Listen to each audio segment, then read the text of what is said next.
मरु समीक्षा news channel आज Bikaner bar association के होने वाले चुनाव का जायज़ा लेने के लिए कचहरी परिसर पहुंचा। कचहरी परिसर में बार एसोसिएशन के प्रत्याशी पूर्व बार एसोसिएशन अध्यक्ष और वर्तमान में भी चुनाव लड़ रहे हैं कमल नारायण जी पुरोहित। कमल नारायण जी, आप सरकारी पीपीबी हैं। कमल नारायण जी, आपसे पूछते हैं किस मुद्दे को लेकर आप चुनाव लड़ रहे हैं? हमारा सबसे महत्वपूर्ण मुद्दा है कि मैं पूर्व में 2016 में बार एसोसिएशन बीकानेर का अध्यक्ष रहा था। उस वक्त हमने एक लोकल लेवल पर एक वेलफेयर स्कीम लॉन्च की थी, जिसका फ़ायदा हमारे काफ़ी अधिवक्ताओं को अभी तक मिला है, परंतु कुछ कारणों से वो जिस तरीके से होनी चाहिए थी वैसा प्रॉपर कार्य नहीं कर रही है। उस वेलफेयर स्कीम को फुल प्रूफ तरीके से लागू करना और ज़्यादा से ज़्यादा अधिवक्ताओं को उसके फ़ायदे मिल सके, ये सुनिश्चित करना, ये हमारी पहली प्राथमिकता रहेगी। दूसरा हमारा सबसे महत्वपूर्ण मुद्दा है कि हम बीकानेर कोर्ट प्रीमिसेस में नई बिल्डिंग जो बनी है, उस बिल्डिंग के अंदर चैम्बर बने हुए हैं 72, जो पिछले 3-4 साल से बन के तैयार है, वो आज तक अलॉट नहीं हो पाए।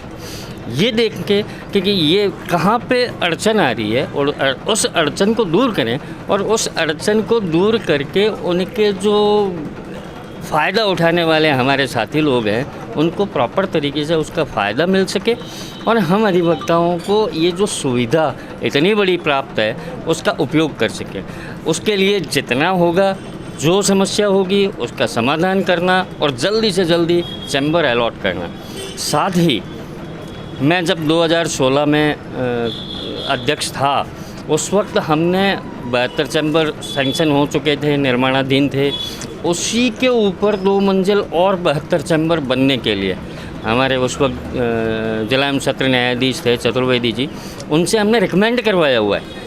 वो रिकमेंडेशन कहाँ अटकी हुई है, उसके ऊपर क्यों नहीं कार्रवाई हुई, उसका कहाँ रुकावट आ रही है, उसको दूर करना, राजस्थान हाई कोर्ट से निवेदन करके, राजस्थान हाई कोर्ट प्रशासन से संपर्क करके उसको दूर करके चैम्बर अलॉट नए सैंक्शन और जारी करवाना, ताकि 72 2 चारों मंजिल पे बन जाएंगे तो सभी अधिवक्ताओं को चैम्बर की सुविधा प्राप्त हो जाएगी। सबसे महत्वपूर्ण मुद्दे हमारे ये हैं। तीसरा, हम हमारे जो जनप्रतिनिधि हैं उनसे मिल के इस प्रीमिसेस में विकास कार्य के लिए उनके कोटे से, सरकार के मदों से अलग अलग बजट लाना, उनका कार्य करवाना, उसके लिए मैं कार्य करूँगा। मैं जब 2016 में था तब जो आप अभी जहाँ बैठे हैं, ये जो ब्लॉक लगे हुए हैं, ये सारे के सारे हमारी माननीय विधायिका सुश्री सिद्धि कुमारी जी से हम 10 लाख रुपए सैंक्शन करवा के लाए। उन्होंने बहुत सहृदयता के साथ हमें ये सैंक्शन किया था, जिसका परिणाम है कि यहाँ पे आज की तारीख में सारी गंदगी दूर हो चुकी है। यही हमारे सबसे महत्वपूर्ण मुद्दे हैं। तीसरा, वेलफेयर स्कीम में प्रोविज़न है, हमने जो लोकल लेवल पर की, उसमें प्रोविज़न है ग्रुप इंश्योरेंस, सभी अधिवक्ताओं का सामूहिक रूप से बीमा करवाना। वो प्रोसेस भी मेरे कार्यकाल में मैंने चालू कर दी थी, पर वो कहाँ अटकी पता नहीं, मेरे को ध्यान में नहीं है। वो भी पता करेंगे और सभी अधिवक्ता जो सदस्यगण हैं उनका सामूहिक बीमा करवाएंगे, ताकि कल को किसी साथी को कोई भी ज़रूरत पड़े तो उस बीमा के माध्यम से उनको लाभ प्राप्त हो सके। धन्यवाद। ये जो हर महीने की 17 तारीख को कोर्ट के काम को रोकते हैं वकील, इसके पीछे क्या कारण रहा है? ये बहुत महत्वपूर्ण आपने सवाल पूछा। बीकानेर में हमारी मांग है कि राजस्थान उच्च न्यायालय की बेंच स्थापना हो। उसके विरोध स्वरूप, उसकी मांग के समर्थन में हम हमेशा ये अपना विरोध प्रदर्शन करने के लिए 17 तारीख को हड़ताल करते हैं। मैं इसका समर्थक हूँ, ये होनी चाहिए।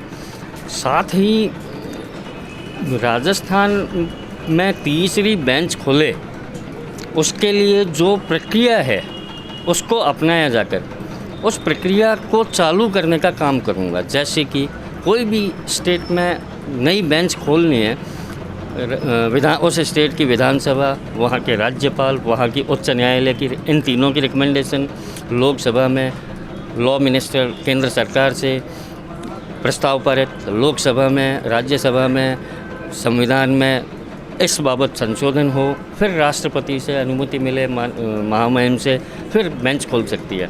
इस प्रक्रिया को चालू करने का भी मैं प्रयास करूंगा। क्या किया हुआ है मेरे जानकारी में नहीं है अभी। अगर चालू किया हुआ है उसको मैं आगे बढ़ाऊंगा, अगर चालू नहीं किया हुआ है तो मैं इसको प्रारंभ करके इस प्रक्रिया को और चालू करूंगा। बहुत अच्छी बात। मैं मरु समीक्षा न्यूज़ चैनल से वासुदेव व्यास के साथ रमेश व्यास, कचहरी परिसर, बीकानेर।